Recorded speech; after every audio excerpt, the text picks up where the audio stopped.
Welcome, welcome, welcome. Welcome back to another steamy edition of A Guide to Poor Parenting, a podcast where me, Jason, and me, Jennifer, have a few drinks and talk shit about our kids. Please follow us on Instagram and YouTube at Guide to Poor Parenting. And Twitter, Facebook, TikTok at Poor Parent Pod. Yes. For the few people that are watching our TikTok shorts with going through the Costco wine advent calendar, trying to work our way through it. Yummy. That's a word for it. Sarcastically. But I told Jennifer Courtney for like 6 weeks, recorded 6 videos on the cruise.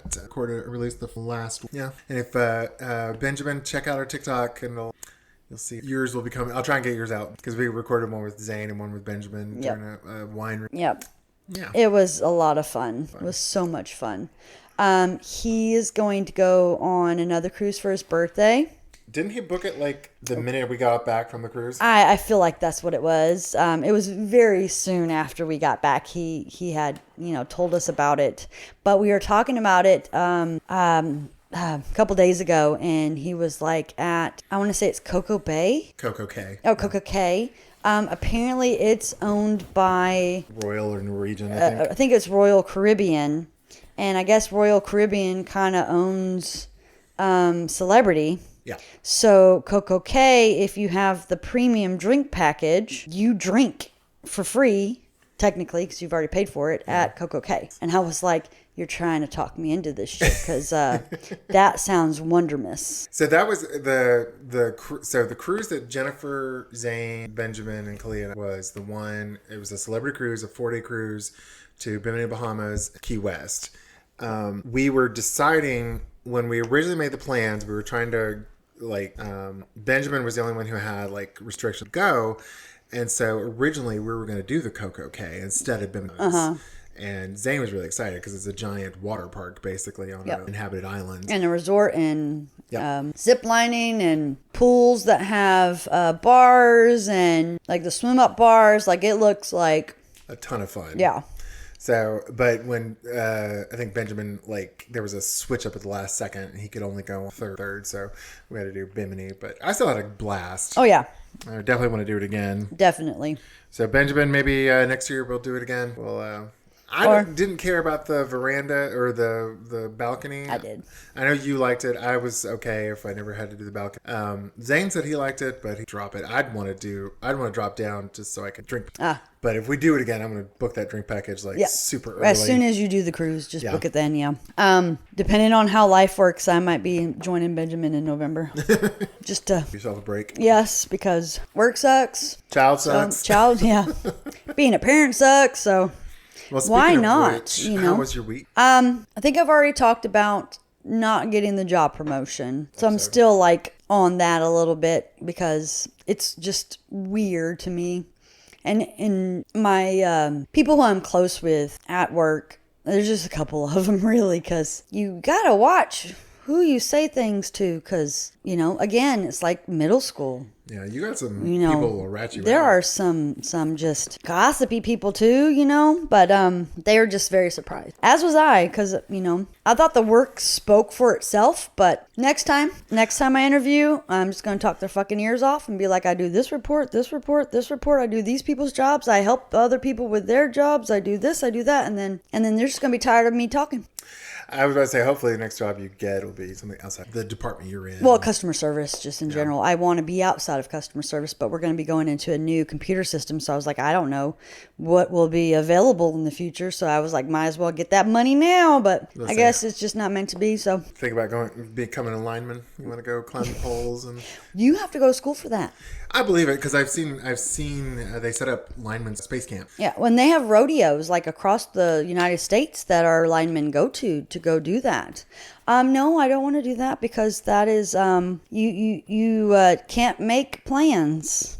Oh, because that's 24/7 kind of thing. Well, storms aren't. Yeah, true. No, I like the comfort of knowing I don't have to work a weekend unless they don't make me. Sometimes if we're a little bit behind, we can go in on a Saturday for a few hours, but it's not weather. I don't want to be outside. I'm a pasty ginger white girl. I'm German Irish. My skin is not meant for the sun. He starts With a big ass scar in the middle of it. I mean, Yeah. we can take tasteful pictures where the scar's not as obvious. Yeah, no, because it's like a big ass scar. But yeah, so I mean, my week has just kind of been trying to deal with my son, and then just kind of just thinking over that. That's really just. Did we want to talk about what happened the other day or no? No. Okay, not yet. We'll talk about it later day. I don't know if we'll talk about that, to be honest. There's some things I think that it's just a little too much. Yeah, that's fine. But he's just been bad. Let's just put that did. for the people out there. What we're talking about, he's a bad Yeah, kid. a Baby kid. There was speaking of baby kids, we went to support group not too long ago. A lady there that's dealing with something very similar to Wesley. She has a 14-year-old, and that little shit is 6 foot tall. Oh, is he? Yeah. Like, he came out, I think you'd left, and you may have, like, the lady that was talking, telling her all her problems, her son came out and was like, is this him? As tall as 8'6". So I was like, God bless, I can't imagine how he's going to be in like 3 years. Yeah. But I'm not going to go too much in detail, but like, she's talking about she's had to call the cops on him for running away and like lying, and like he called the cops on her for locking him out. The cops showed up. She was like, was this door locked when you came? Cops though. Yeah. I mean, it's just like, I feel like I used to go to the support group to kind of be like, oh, Wesley's not that bad. But now I feel like I'm that person that's telling the story, and everybody else is like, oh, my kid's not that bad. Complete, like, switch. And I don't even want to talk anymore because it's like so upsetting. Yeah. Yeah, you started tearing up. I could tell your voice was cracking. And Jennifer, for our 12 listeners, Benjamin knows this probably, but Jennifer does not get. So if you see her crying, she is really upset. It used to be, excuse me. It used to be, if I was really mad, my face would turn red and then tears would just start pouring out of my eyes. But like I had no like, how like people ugly cry and, you can tell that they're like crying. No, this was just like I'm this pissed. I have like a stone face and tears. If you saw that, you should go away. She'll bitch slap you. Never. No. This is She only punch. bitch slap you. She'll bitch slap you if you're drinking Jack Daniels. Yeah. But I can say that after the last episode, I did not bitch slap anybody, so I'm very proud of myself. There is no anger, so that's good. But yeah, that used to be the only time I really cried because it was just an anger thing. It only happened probably 2 or 3 times in my whole entire life. One was when my father called my brother the N-word. Oof. That I put a big dent in the refrigerator, and my mama gets home and she's like, "What happened to the fridge?" And I was like, I hid it." And she's like, "Why?" "You're watching your little brother." I mean, and he was infant, he was baby. And I was like, I watched him. He didn't see me. He was asleep, but I told her my father called and, what he said. I mean, I don't say that word ever. Yeah. Not even in my music. I don't. But she was like, "Well, why did you let that get to you?" And I was like, "Why did you not letting it get to you?" Like, it threw me off because I'm 18? Yeah, because if he was a baby, I was 18 years old. And why doesn't it upset you? And it's the same reason why she would not understand why I got so upset about your mama jokes when I was growing up. Like, I would be like, you better stop now.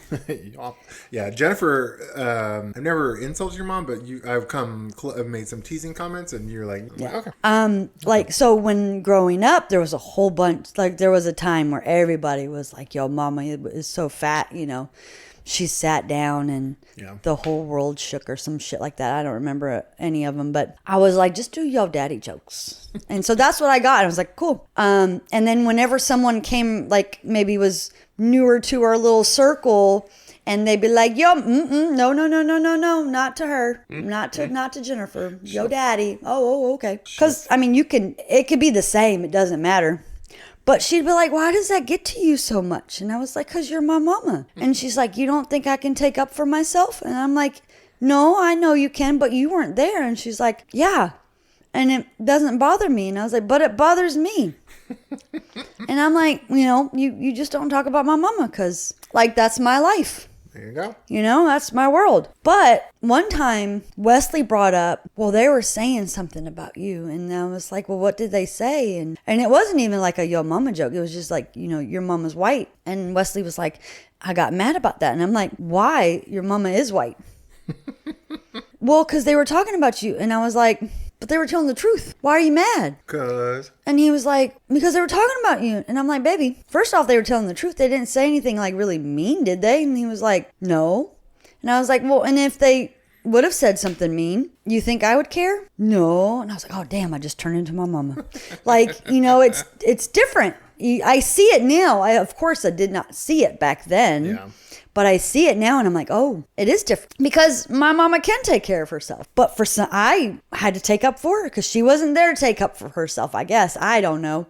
But I think it's funny how it like flipped the script on me. I don't know how I got into that. I am so sorry. You were talking about the week and then it just came into like this is that our stuff. Podcast. Crying. That's how I got to it. Yeah. What I find funny though about the crying thing is that for Jennifer knows this because we spend so much time together, but she's not a crier, but I will cry over the stupidest things. I cry like for some reason in a movie if someone like sacrifices himself to save someone else, I'll cry. Like in Independence Day when Randy Quaid? Randy. Yeah. Flies his fucking propeller plane up to that. For some reason, I was just like, the fighter jet. It was a jet. Oh, yeah, it was a fighter jet. Yeah, I'll start tearing up. And I remember I'm back. I remember we went and saw Onward, that Disney movie. Yeah, but that one makes sense. To me, anyways. Yeah. Like the Randy Quaid, I laughed because he's like, I'm back. I thought that was cool. Any self-sacrifice, if someone like sacrifices their life to save someone else, I'm just like, oh. And then we went and saw Onward, that Disney movie. And it's about a young man and his brother who go on a quest to spy father. Yeah. And the younger one sacrifices, so his older brother. I was just, I'd lost my dad probably like 7 years prior. No, I lost dad 10 years ago. So it had been like weeping. And Kalia is like in my lap crying. I was like, what are you crying about? And she's like, because you're crying. I was like, I lost my dad. What are you crying? Yeah. So I'm a crier. Yeah. I'm not like stupid crier, but like, because I've known people, like I have a friend whose husband literally has cried because the butter, which I find a little much, but I will say I have cried during sex. Really? Not like when I was younger, when my first boyfriend, I don't know what it was, but it was just so magical. It was, I don't know. It was just, I was in my feels. Well, and we were. It's a good place to be when you're, you don't want to be not in your feels. But yeah.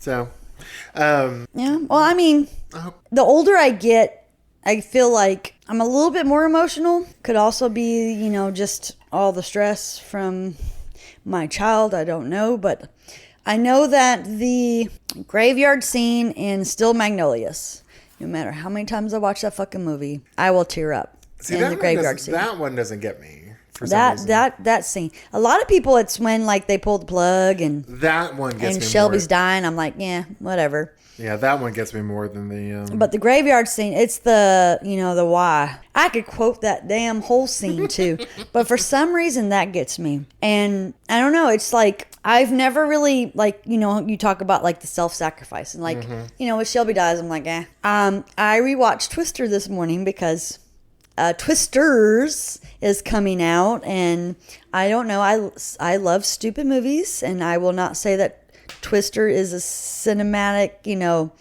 Oscar winner or anything like that, but it's stupid enough that I like it. It's not too stupid, but it's just, I like the movie. I went and saw it in the theaters. It's campy. It is very campy. And I mean, the I don't know, the person who ever watches it back to make sure there's no mistakes did not do their job, because that the windshield of the truck changes so much, like so much damage happened to it, and then sometimes you see some damage and sometimes you don't. It was really bad. Anyways, the very beginning of this movie, and if I am ruining it for somebody, I'm sorry. This thing is like 29 years old. I was about to say that movie's old as hell. But they're running to the storm shelter. And I actually saw this in the theater when it came out. And the little girl is screaming for Toby. This is a little dog. And I'm in the theater with all these people. And I'm like, you better get Toby.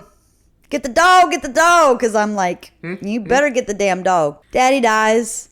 I'm like, yay, they got the dog. Like, but I don't know if this is just because there's just been so much violence on TV that I'm just more, like I want the animals to be safe. Like, I don't have the feelings for the dad because he dies in like the first minute of the movie, but the dog had to be safe. Like, I would have probably been like, what the fuck? Why'd you kill the dog? No, that dog didn't need to die. And I've always been that way, I think. Animals, like, that's my heart. Now, what if it was animal versus... I probably still would have been like, good, you got the dog.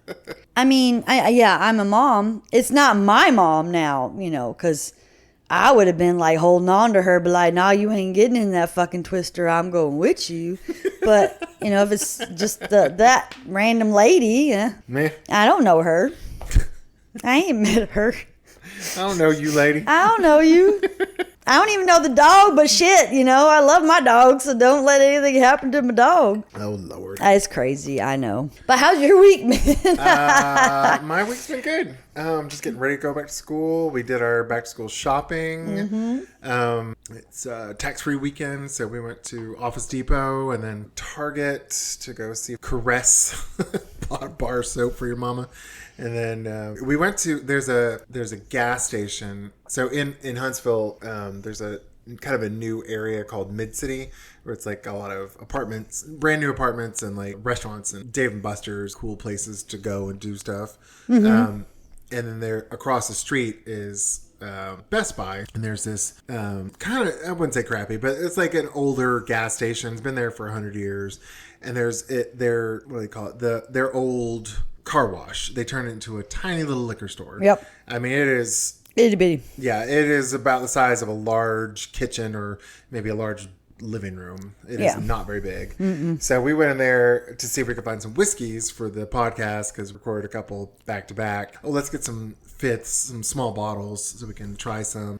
And I like Gentleman Jack, so I was like, oh, they had a fifth of Gentleman Jack, so we bought some. It was like $26. I'm like, that's a little expensive. And they had something else called Angels something? Envy. Angels Envy. And I think they wanted $50 for it. Yeah, it was 40 something. Yeah, for a fifth of whiskey, which is not a lot of whiskey. Right, and for one that like we've never really heard of, like Zane recommended, but I was also like, I'm not sure I want to spend $50 on a fifth of whiskey for something I've never tried before. No. So I was like, we'll get the Gentleman Jack, we'll pass. So after we went to there, we went and did our shopping, and I was like, well, let's go to the Alabama Beverage Commission, I think it's ABC store. We call it the ABC store. I think the ABC Commission. I don't know. I don't know either. In Alabama, like the state has its own state-run liquor store called the ABC store, and they supply liquor to everybody else. So like they're the cheapest in the state. So we went there. We were looking around. We found some whiskey. Oh, where was I going with this? But when we went in there, I looked at their selection of fifths, and I paid $26 at the tiny gas station liquor store. At ABC store, it was $7. Yep. I was like, son of a bitch, and they had an even smaller one for $11, which would have been probably perfect. Yeah. So, the little one, needs to keep open. So. They need to overprice things. I guess. And I guess if you're going to that little bitty liquor store, you have an alcohol problem. Yeah, probably. I was trying, but I mean, you're probably riding your bike is what I was gonna say. Like maybe. But I don't know how you can afford that, but whatever. But it's whatever. Yeah. I will say, right before I started recording, my granddaughter came in. She's like, when can we go to the thrift store again? Because, I take her to the thrift store to go shopping for clothes because she grew, she's 10 now. She's about to be 11. I'm not going to spend clothes when you outgrow them so fast. Right. And she doesn't really care either. No. She's not the fashionista. Well, she's not a label horse. Yeah. Okay. Yeah. Yeah. She likes a creative. She's very creative in her choices. Yes. So like last time I took her, she bought a top that a 50-year-old loved to wear. Mm-hmm. It's a shirt. With shoulder pads. Ooh. And a built-in vest with like. I haven't seen this. Oh, it is. I mean, it looks like something my mom would have worn if she were, a size 8. Yeah. But it looks like something a 50-year-old. And she also bought a pair or a skirt with it that is, it's cute. But it's like black and gray leopard print or zebra print. But it's like, she tried it on. It is very tight. The only reason I let her have it is because it's pretty long. Like it just at her knees. So right. I was like, this is not a school skirt, but I'll let you have it. But she'll wear that and knee-high socks and bright red shoes and a baseball cap. So she has a very eclectic and unique sense of taste. Yes. Luckily, she's not like, oh, I need Gucci or I need Nike or whatever. Thank God. Like my son. Yeah. So I'm happy to take her to the thrift store and she's happy to pick out whatever. Right. Yeah. She is very eclectic with her taste. Yes. She was at the support group meeting with the leg warmers that are they even like they're... They were part of a like unicorn costume. Okay. They are like basically leg warmers, but they're like covered in fur on the outside and then like a liner on the inside. Okay. So the fur stopped at her boots, and then I don't remember what she was wearing, a leopardy kind of shirt and then her hat. Yeah. And Wesley was like, what is Kalia wearing? I was like, it doesn't matter. She's wearing clothes. Leave her alone. Do not say anything about what she's wearing. She is doing her. She is being an individual and not a mass. So leave her alone. And we walk in, and one of the ladies that kind of facilitates, she was like, oh, look at Kalia with the boots with the fur. And she's like, nope. And I was just like, hee, that's funny. Yeah, that girl has a very unique sense of style. But yes. I love it because she's so unique and she is so proud of it. I'm just like, I love it. And she knows she's different, and she is happy about it. Yeah, that she's proud. Yeah. That she's not like other kids. Yes. I don't know what the word was that she used today. I can't remember, but yeah, I don't remember either. But yeah, I love it. Do you, baby girl? I love it. That's great. Speaking of unique, Wesley showed up in a new hairstyle. Do you want to talk about his you got? I'm kind of used to having a lady come over and do Kalia's hair, just because we've either had someone come braid her hair, right, which she hates, or we've had someone come over do retwist her locks. But you recently got to experience the joys of in-home hair care with your son. Yep. You want to talk about that? I mean, it was a guy from church, and he's been offering to do Wesley's hair for a couple months now. And my mom was like, this guy, he's offering to give Wesley a haircut. And I'm like, it's not about money, Mama. It's... He's a little shit. Yeah. Which, of course, I wouldn't say that to my mama. But, I mean, it's just like he's not doing good that I even care in the summertime, that he has a haircut. Well, Wesley comes home on Sunday with the guy's phone number, and he's like, here. Oh. And I'm like, and my brother who dropped him off is out is with me, and Patrick goes, you might want to give her a little bit more information than just give her a number. And I'm like, is this your future baby daddy? Is this your future daddy? And he was like, no. And I'm like, okay, context. Give me some information. It really helps. Yeah. And he's like, oh, well, this is the number for the guy that wants to cut my hair for free. And I was like, oh, okay. Thank you for giving me, the information, because you can see that helps a whole lot. And then Wesley's like, you'll message him? And I'm like, not right now. I am talking to my brother. So I message, I message. And then I don't hear anything. Then I message back again. And then apparently, I guess he gave Wesley his, I don't know if it was his wife or his girlfriend or who she was, but her number. Right. So I start messaging her, and she's like, oh, yeah, so you guys can come over to our house, or we can come over to your house and, give Wesley his haircut. And I'm like, oh, okay. I was like, where do you guys live? And she was like, Harvest. And I was like, oh, No, thank you. yeah, if you can come to my house, that would be great, because that Harvest, when I get off work at 5 and get him, it would probably take me an hour to get to Harvest, just because everybody and their mama is driving out to go home because it's 5 o'clock. Yeah. So for our Canadian Saskatchewan, Huntsville is to our east, or to our west, is a neighboring city of Madison, and it's kind of a smaller city. But it's kind of like our white flight city. It's like where I wouldn't say all the wealthy white people went to, but it's like it has the better schools between the two of us, between Huntsville and Madison. And so it's like the property values are better, the school systems are a little bit better. And Huntsville infrastructure has not kept up with the growth. We've been booming in the last 10 years. And it used to be like, if there's no traffic, you can get from my house to middle of Madison, probably 15, 20 minutes. Yeah. Now, if you go during rush hour, so anywhere between 4:30 and 6, it's going to take you 45 minutes. Yep. So that's what Jennifer's referring to. Yeah, we're building a lot of apartments, but not helping out with the roads. Yeah. We have 2 freeways. Well, we have, 2 freeways in all of Huntsville. Yeah. And they, like one of them, both of them are like, one's 6 miles long, I think, and the other one's 20 miles long. It's You would know that better than me. Yeah, one goes from Decatur to like East Huntsville, and the other one goes for 6 miles from north to south. Yeah. So it's, we don't have a ton of freeway systems in this town. So I was like, well, we said 6 o'clock. So, if they leave, to give themselves enough time, we'll, meet at the house pretty much. Not at the same time, because I'd be there a lot quicker, because I only live like 10 minutes from work. But they didn't show up till 6:30, but it's okay. They came in. Guy's name is Ty, which is my brother-in-law's name, so very easy to remember. And I think the haircut maybe lasted 10 to 15 minutes. He had everything he needed.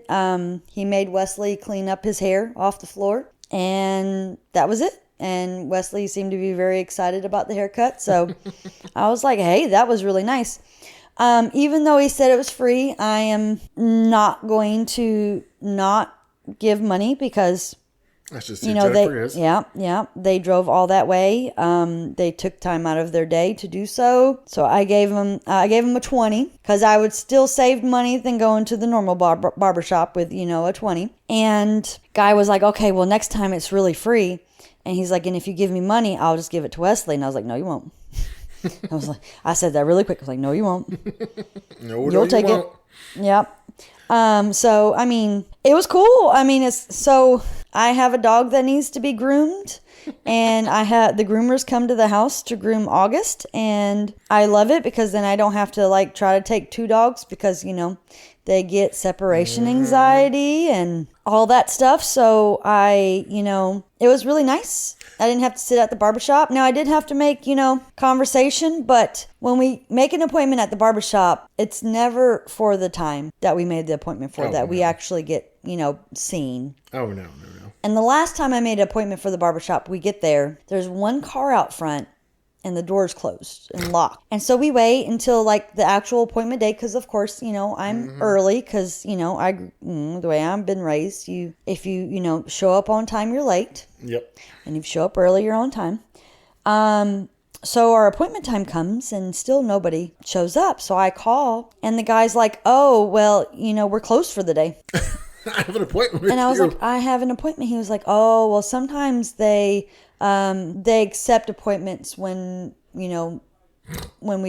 we're not open. And I'm like, yeah, you just lied to me, because I have waited a whole day for them to accept an appointment, because someone has to physically accept the appointment at the barbershop. And I'm like, yeah, don't lie. Just be like, no one else was coming in, and we forgot you made an appointment today, or something, tell the truth. Something. Don't lie. But so, yeah, it was fine. I will say, my limited experience with black hair care professionals, and I don't mean like African black people who do hair care. I just meant like they are never on time.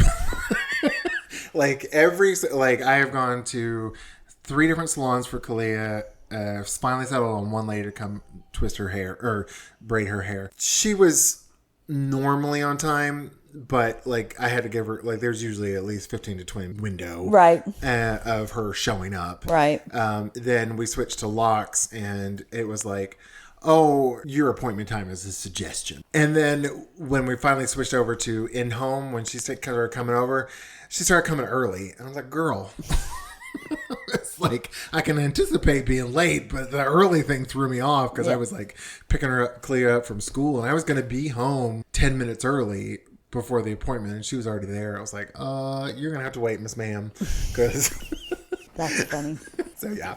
If you were a black hair care professional, it is a culture shock for your poor white folk. To have black kids. Yes.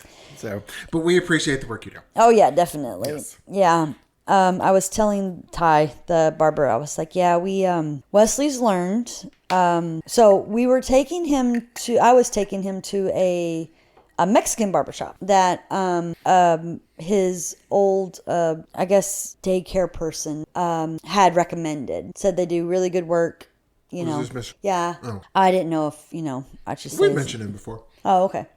That Mr. Martin had suggested. They were quick. I mean, we would wait sometimes, but Wesley one time was like, he was a little rough, Mom. And I was like, oh, okay. So, if you're quick, I guess you're not really paying attention that you're doing an 8-year-old's head. So, yeah. I was like, so let's, try somebody else. And then I took him when I got a haircut one time. And he was like, I really want a haircut. And I was like, you might want to wait and I'll make an appointment at a barbershop. He was like, no, it's okay.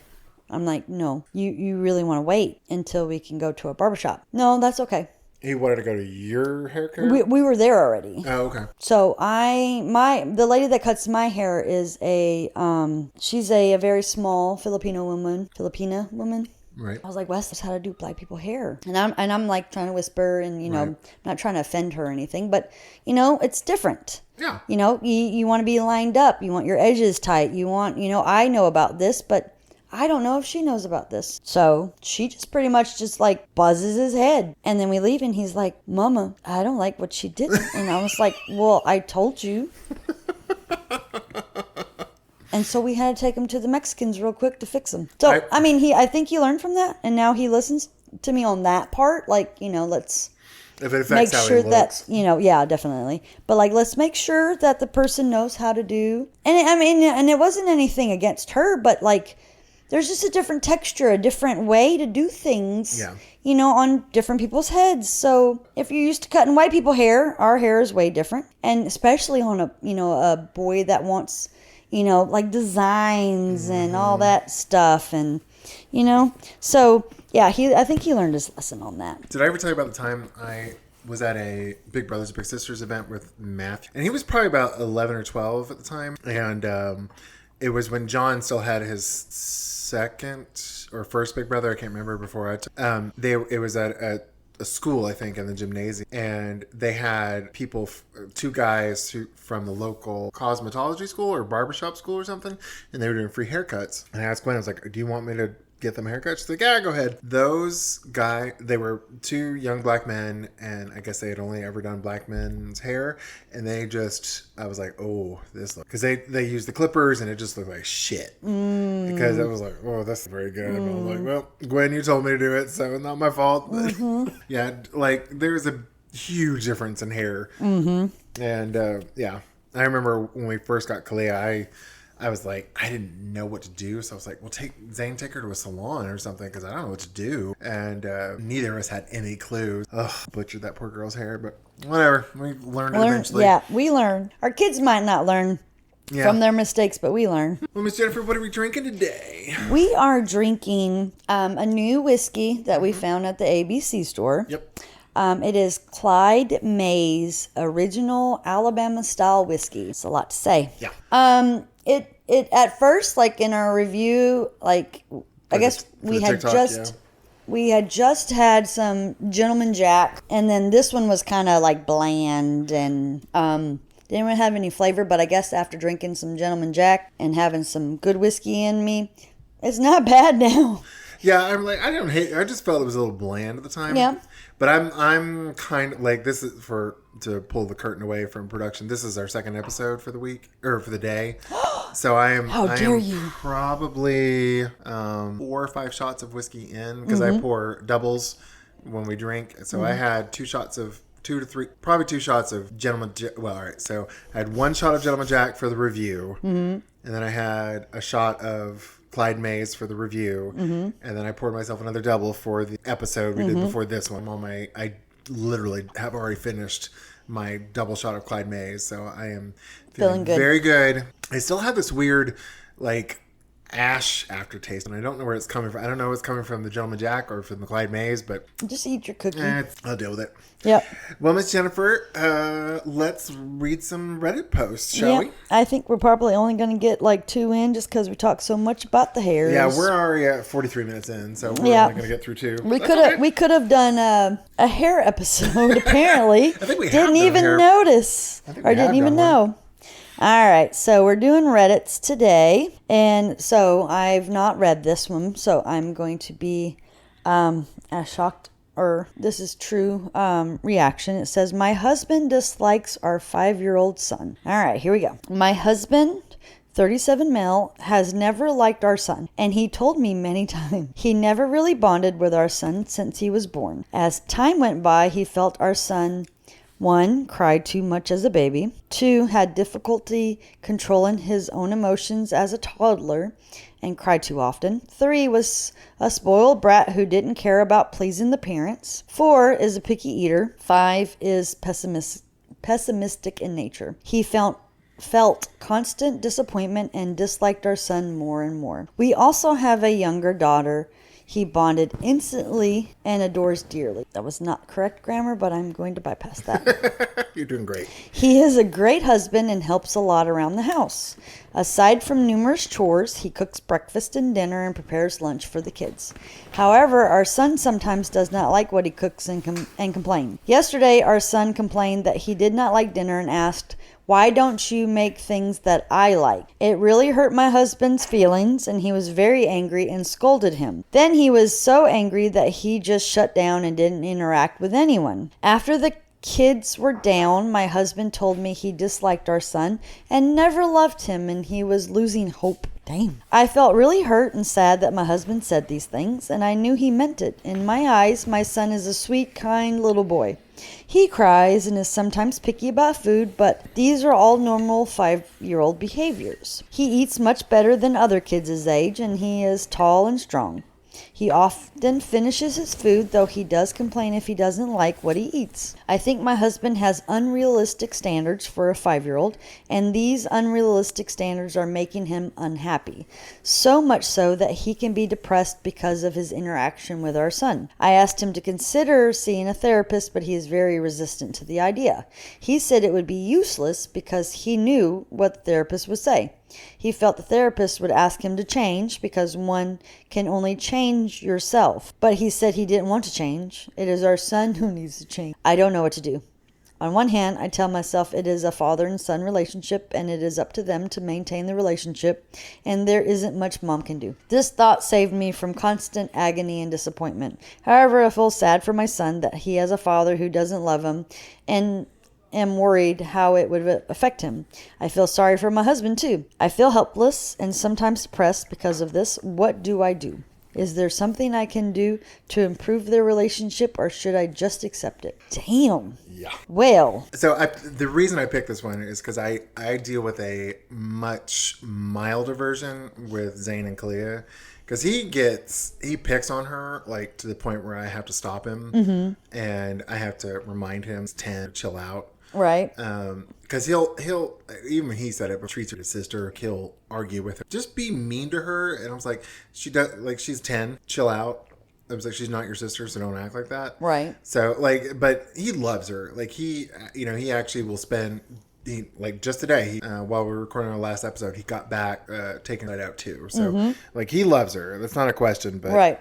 I don't know. When I saw this, I was like, I figured this would be a good talking one because I don't know that if Zane was, or not Zane, but like if I was with a partner and they actively disliked my child, I don't stick around because he's like the favoritism is going to get to the point very obvious, very because if he prefers the daughter, the favoritism is going to just become super obvious, Right. And like you're going to have a super resentful child. Right. And I don't like. I think you're doing a disservice to the child in that situation. Yeah. Yeah. I mean, a 5-year-old will know. I mean, he already asked, why don't you cook what I like? Like, the father is actively, like, not showing him love. You know that's gotta hurt. You know that he feels it. And as a mom, you can only love him so much to try to make up for that love. But if it's not there since he was born, you've stayed a lot longer than I probably would have stayed. That's, I mean, for the sake of the child. And I mean, I'm glad he's a good husband, but at the same time, it's like, it's going to fuck up that kid. Oh, yeah. The more he sticks around.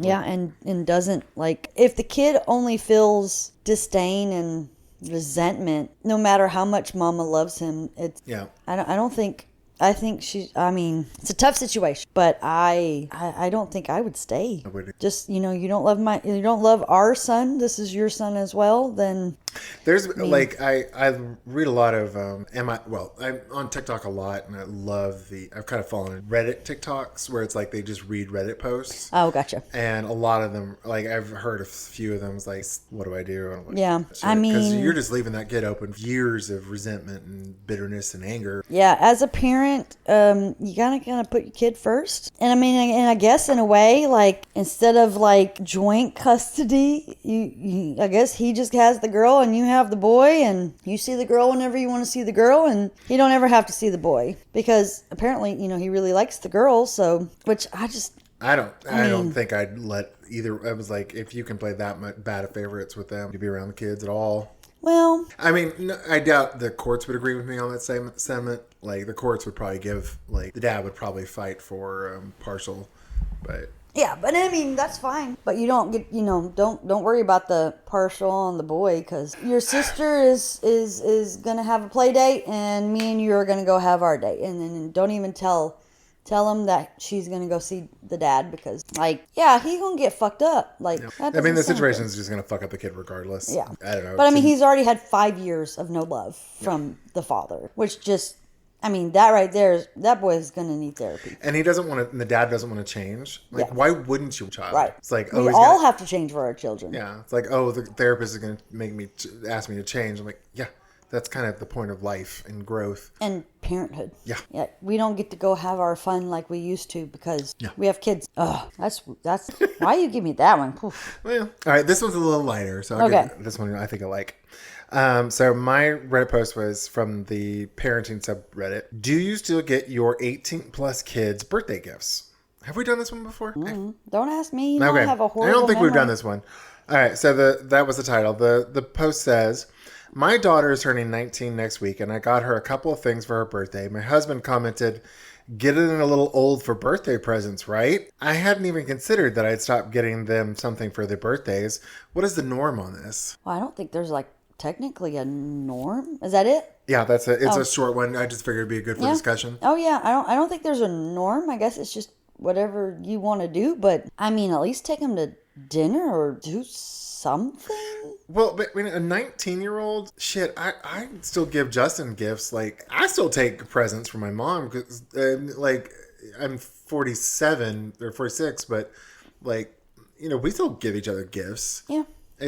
I don't know. That's an odd statement to say to me. Like, I can't ever imagine not giving my kids gifts. The only thing I can think is that his parents just stopped at 18 and that's what he knows, maybe. Because, I mean, it's kind of what you grew up with is kind of how you do your stuff. Yeah, but like at 19, I mean, unless you're like assuming that that's not how he grew up. If he grew up like some cut him off at 18, whatever. But like, I don't know, 19-year-olds still need shit. Like they're not financially stable. they may have jobs, but they're certainly not earning enough. And, Yep. Even my mom, who's 82, like, I don't get her physical presents a ton. I get her experience gifts more than anything. Like, Right. she had her 82nd birthday on June 29th, and I took her to go see a comedian, and she enjoyed that, but it wasn't vase or some shit like that. Right. Because she can buy whatever she needs, but Right. it's still the thought. Yeah. So that one threw me. I was like, why would you not? Like I said, the only thing I can think of is that his parents stopped at 8. I don't know, maybe they were poor, maybe they didn't like him like the other dude doesn't like his 5-year-old. I don't know, but like I don't get presents from my mom, but for as long as I can remember, she spends a couple of days, because that's how long it takes to make this fucking cake, a strawberry cake for me. And I appreciate it so much because it is a very long process. It's a German recipe that she got like many years ago, and that is like the best birthday present ever. I mean, it's still a gift. Yeah, I and mean, and it's the thought. Also, I'm thinking of you on your birthday, like yeah. No, I agree. Like that's crazy. I'm looking at all the comments, and people are like, "I'm 36. I still get my parents gifts, and they get me gifts. What the fuck's wrong with him?" Something, I guess, your husband. I feel like the husband in the situation just grew up. Yeah. Because I think at least in American culture, it's pretty common Yeah. to continue to giving gifts. Oh, yeah. Well into adulthood. Yeah, I mean, even if it's not like an actual, like you said, physical present, it's an experience, or let me take you out to dinner, or let me give you some money because I know you need something. Yeah. It's something. You don't just they don't stop being your kid just because they're 18 or 19 or or whatever age after 18 years old. They're still your kid. Yeah. Do you Agreed. still give them Christmas presents, or did you stop when they turned 18? It's kind of Odd. in my opinion, same situation. Like Yeah. Agreed. that's a weird one. Yeah. I thought it would be a good topic discussion. That's why Yeah. I put it in there. I mean, I just wonder, like, now it's like, how did he live? Like, Yeah, I want to know what his life is like. I didn't see any responses from the original poster, so I don't know. But I want to know like how he how he was raised. it's different. We still have time for one more if you want to do another. Yours is kind of short too. Is it? Okay. Yeah. So All right. So mine is it fair to limit what your kids what your kid gets. Your kid gets, for their birthday. All right. My kids always want the dumbest shit. When they were really little, I would give suggestions like nice wooden toys that will last or education. did we? I don't know. But no. The usual first-time parent trying to make good choices for their child. Now that they have the ability to voice their opinion and ask for whatever they see on TV or in the stores, I feel we just have a house full of junk. I don't want to take away the feeling of getting exactly what you wished for, but I really don't want another stuffed animal to add to the 75 we already have. I think we did. I'm pretty sure. I think we did this one. Okay. Sorry, guys. Sorry about that. I'm trying to keep track of what I've saved and read it. So, do you want to read the last one, the one that's marked for me? Can you edit? You just want to edit that, or you want to leave it in? I'll in the out. So Jennifer's talking about the outline. I'll edit in the outline to remove it from my save to get out of that. But you want to hit the last one that's for me? I'm just trying to get to it. Sorry. It's okay. All right. Adoptees. Do you think adoption/foster can ever be ethical, or is surrogacy the best option? And then, quote unquote, LG. All right. Hi there.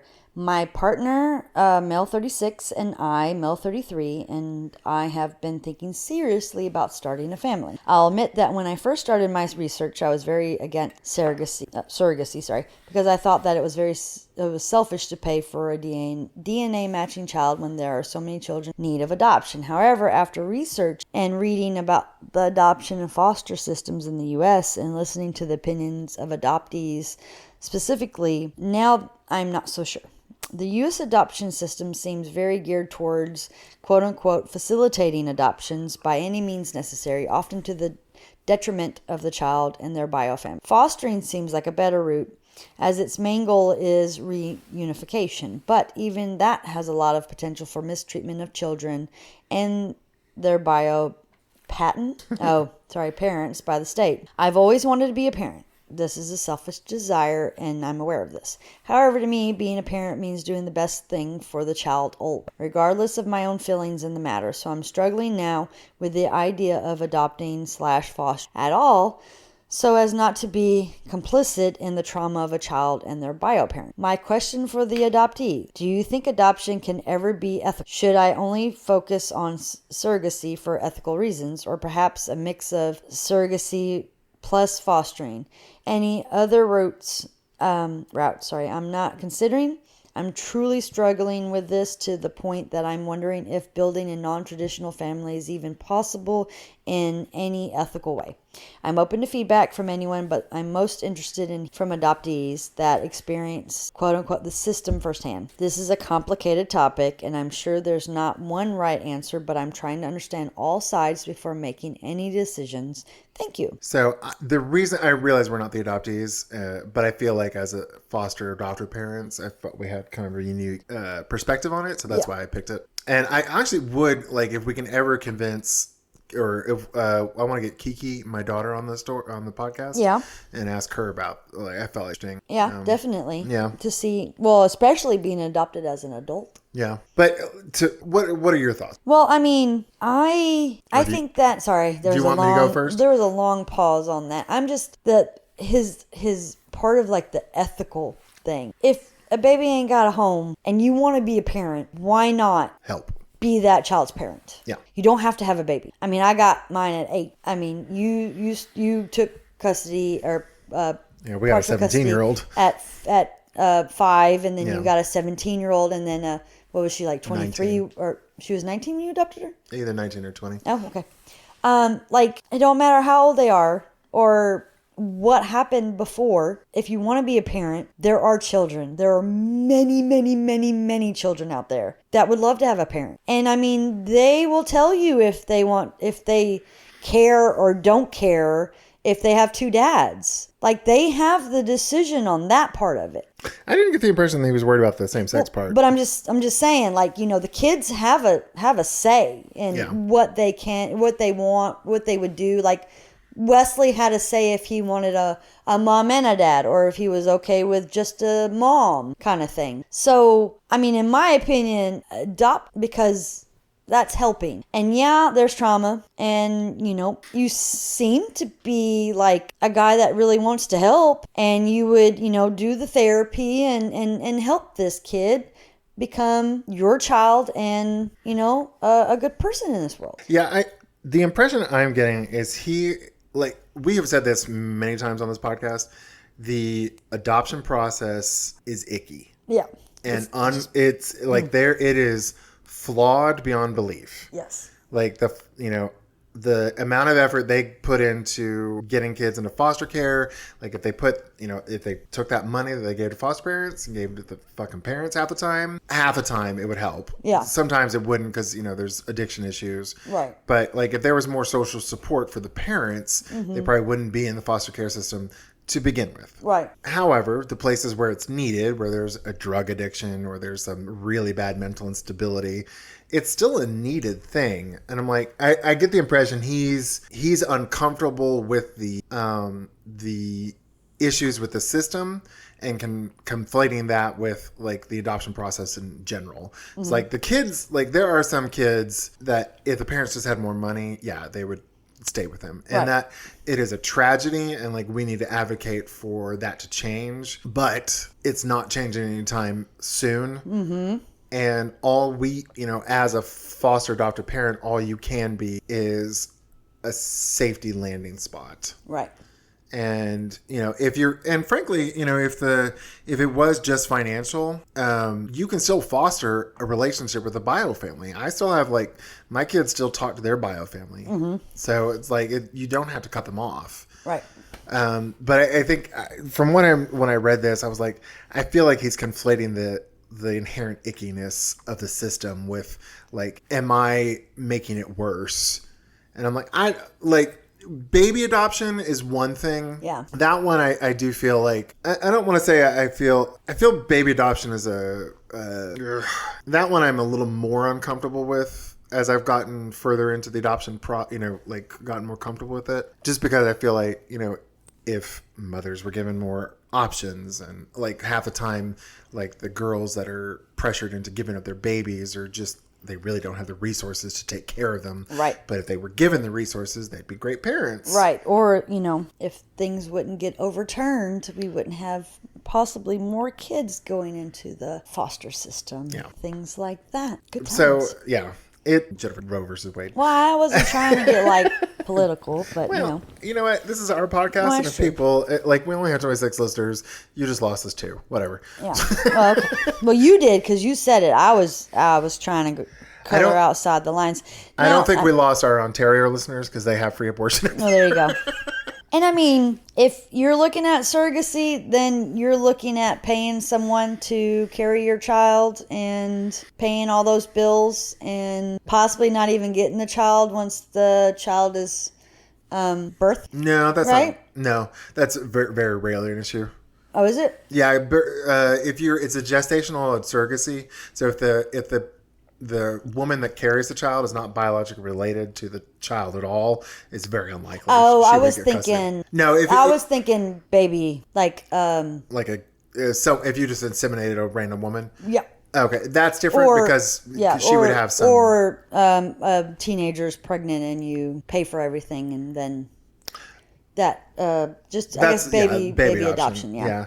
Baby adoption. Never mind. Yeah, baby adoption is a bit. A bit weird to me, especially in the old days where the Catholic Church was just snatching babies. And then killing them and burying them and then in the backyard. And that whole industry, the whole baby adoption industry is kind of icky. Oh yeah. And even foster adoption is kind of, because you feel like you are shopping for a person. Oh yeah. And it is uncomfortable. Very much so. But that one looks cute. Let's pick him. Yeah. Oh, they're not going to murder my pets. I mean, yeah. I mean, like you said, the whole thing is icky. I would say if you have so much indecisiveness, you should not foster, because me personally, I told them I don't ever want to foster a child that does not have the parental rights terminated, because I know me. I couldn't foster a kitten and then give it to somebody else, because I would fall in love, and it would be the same with a kid. And if you have so much indecisiveness, I would say no to foster. Don't foster at all. You have to have a very strong. Yeah, you have to be willing to love a child unconditionally. That you might have to say goodbye to and maybe never see again. Yeah. And it's not just about the paycheck. You have to be willing to send them to school and teach them to read. Oh yeah, that would be lovely. And instead of just putting them in front of the TV and ignoring them. So for the people who foster and love their kids, they are doing the Lord's work as far as I'm concerned. And they're doing what is supposed to be done. Yeah. Like Wesley's, no, because that was here's TV, let's not know how to read. Because I got him at 8, he didn't know how to read. So we know they just did it for the page. And I think somehow they should, and I mean, I can't say anything because the whole system is screwed up anyways, because there's not enough people that want to foster that would do the right thing. So they just find people. And I don't know how much. And they pay the workers so little that they're can barely do a good job. And then there's no support for the biological family. Mm-hmm. They're like, oh, we have all this support system. I'm like, do you have adequate health care for them so they don't have to break themselves? Do you have childcare that they don't have to kill themselves to pay for? Yep. So yeah, this the system is just broken. Yeah.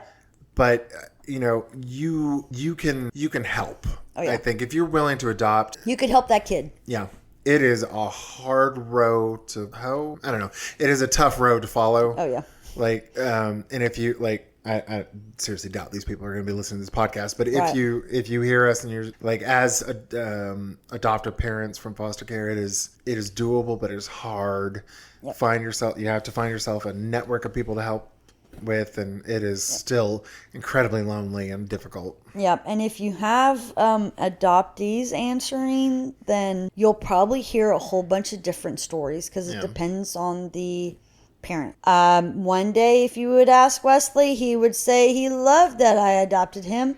on a day that he's in trouble and on punishment, he would tell you he would go back to that foster family that just let him watch TV all day. So, you also have to kind of, it depends on who's answering, I guess. Yeah. Because he wanted the adoptees to answer. And, I mean, I'm sure there's ones that have horror stories, and I'm sure there's ones that have the success stories. But it also just depends on the parent as well. Like, did they nurture and love them like they were their child? Because that's what you have to do. It doesn't, the genes or biology has nothing to do with it. You have to bring this kid into your home and say, you're mine now, if you agree to it, because, they have a say. If you want me to be your dad's and you want to be our child, here we go. And you'll have good days and bad days. Hopefully more good than bad. Sometimes it'll seem like you have more bad than good. It just depends. And there'll be days where you're sitting home crying because you're like, I don't know. Right. But, yeah, you will. Then you get your partner and just be like, tag, you're it. So, yeah, it's I would love to get an adoptee on and hear their perspective. Because, Justin has told us before that he, really appreciates us adopting him. Yeah. But, my friend Lindsay, who's adopted as an infant, she has complicated, she's complicated relationship with the parents now, but mostly it was good growing up, from what I remember, because her parents were nice, and the adopted parents. Yeah, I still haven't met the bio parents. So it's, and there's a lady on TikTok who's an adoptee. She was an Asian adoptee to white parents. Uh-huh. And she is very anti-adoption. And I totally respect, understand her position, why she would feel that way. Mm-hmm. But I feel like it kind of also ignores the reality of the situation, especially in the United States. Mm. It's like, it is an ugly system that needs to be changed, definitely. Mm-hmm. We need more support for families. We need more affordable childcare. We need affordable health care. We need, there's just mental health care. Yeah. Everything. And I think if those things were fixed, we would probably see a lot less kids in foster care. Mm-hmm. But even if all those things were fixed, there would still be kids in foster care. Oh, yeah. There's still addiction issues. Mm-hmm.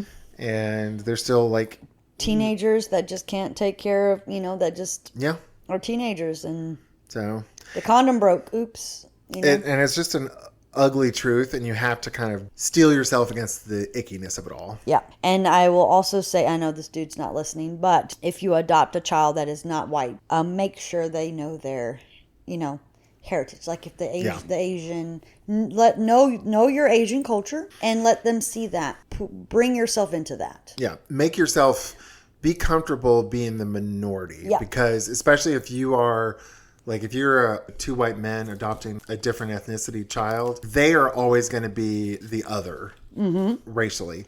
Make yourselves comfortable being the other. If they're black, go to black church if you're comfortable doing that. Mm-hmm. Be in situations where you were comfortable being the minority, because they're always. That's right. And know about their hair. Yeah. Just bring it back. Speaking of which, full circle. Did you hear about, there was a thing I think it was on Reddit, but there was a person, they were like, am I the asshole? But I think it was the parents who posted it, but they were like, we adopted these kids out of Asia, and we, made sure they were super connected to the Chinese culture, and they had, we found this older Chinese couple, and they kind of became their Chinese grandparents. Mm-hmm. And then they found out. Oh my God. Oh, wow. Sorry for screaming in the microphone. Oh, that is funny. Yeah. I mean, not funny, but not funny, haha, but oh. Yeah. It's like, oh, shit. Damn. So, yeah. Well, I know mine's black, so, I mean, I ain't got... Yeah. I can't, mess with him. But wow, that was Yeah. That's definitely a story. Yeah, well, and then him asking if it's ethical kept, throwing me off. I think, like I said, it's conflating the system with his role in it. Right. But I'm just like I said, it was just, that's what was a long pause. I don't even want to say anything about that part. There's kids. Yeah. It's that need a homes necessary that evil. Are in the system, so just adopt. Yeah. It's if you want a family and you don't want to spend $100,000. exactly, yeah. All right, so I think we're a good transition spot. So Okay. for all our 25 listeners, and especially Did your... we talk about what we were eating? Yeah, it's after the transition. Oh, shit. Yeah. Okay, my bad. Jennifer, I knew the risk can read the outline Well, properly. I just got to take my glasses off when I have to read.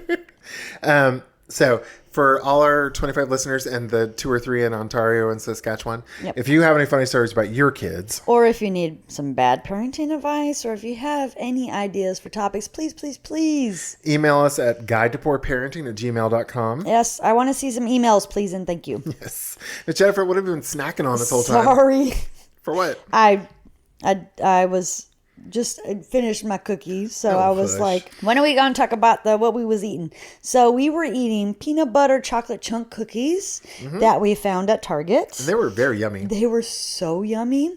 And then I had to follow it up with a fruit by the foot because I saw them at Target and was like, I want some fruit by the foot. So that was Jennifer's dinner because we're recording this at 6:36. yeah, pretty much. All right, Yeah. Miss Jennifer. So we've had our cocktail, we've had our snack time. What is the story time today? All right. So, little story.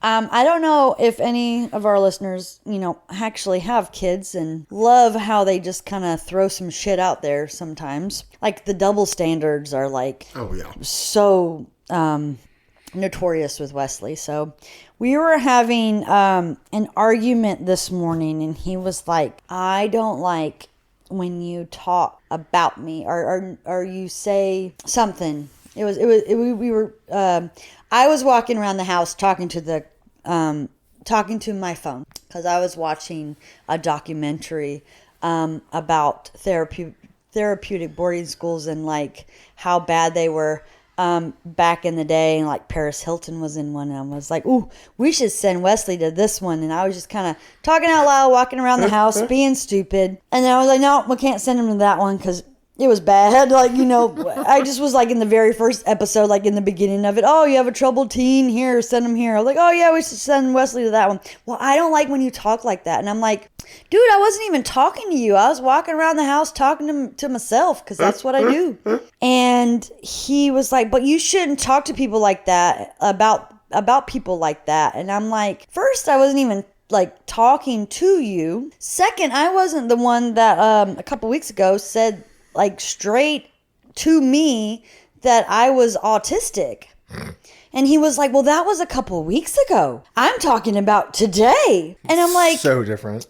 Okay, so next time you bring up something that I said a couple weeks ago, I'm going to say, not today. And he's like, well, you can't do that because it was a couple weeks ago. And I was like, well, okay, think about that, son.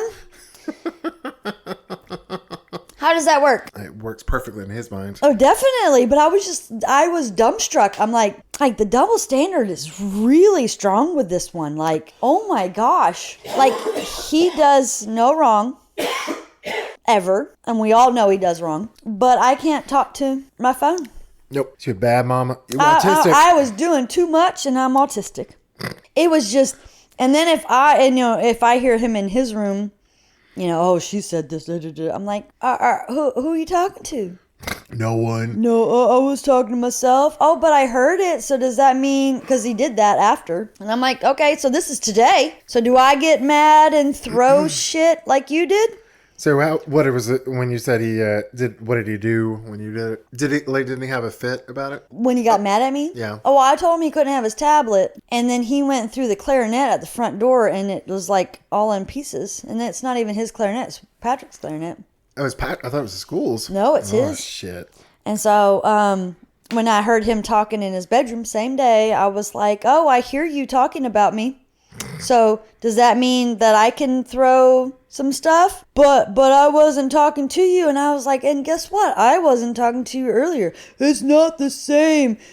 It's none of your business. And I'm like, well, it was none of your business earlier. Why'd you get so mad? Well, because you were talking about me. I was like, I might have been talking about you, but not to you. Ooh, it shut him up for a second, which is like rare, hard. And then I was like, if you want your tablet when we go to Jason's, pick up the clarinet, make sure it works, because I need to know if you need to be in chorus next year. And he was like, what? Chorus? And I was like, if you break the clarinet, can't be in band. I'm not going to buy a fucking clarinet just for you to break it. Seriously? And he was like, What? and then he like ran and like put it together. And so I'm like getting ready and he comes back to his room and I was like, well, does it still work? And he was like, obviously. And I'm like, obviously that squeak that I heard that didn't even sound like a note is the clarinet being okay. And I'm like, oh Lord, you're a piece of work, child. So that's my morning today. Like I was just, you know what? You be quiet, I be quiet. We're just going to our corners. We're both done. I was like, okay, yeah. That's what I deal with from my 13-year-old. Bless him. Crazy, crazy times. All right. Well, y'all made it to an end of another episode. So thanks again for listening to another episode of Guide to Poor Parenting. Yep. And if you like our podcast, please give us a 5-star rating on whatever platform you're listening on. And if you don't like our podcast, just like when our kids complain about having to do any chore at all. At all? Tough shit. God damn it, go wash your clothes. I mean, they're your clothes. But Mom. Yeah. Bye-bye. Bye, everyone. Guys.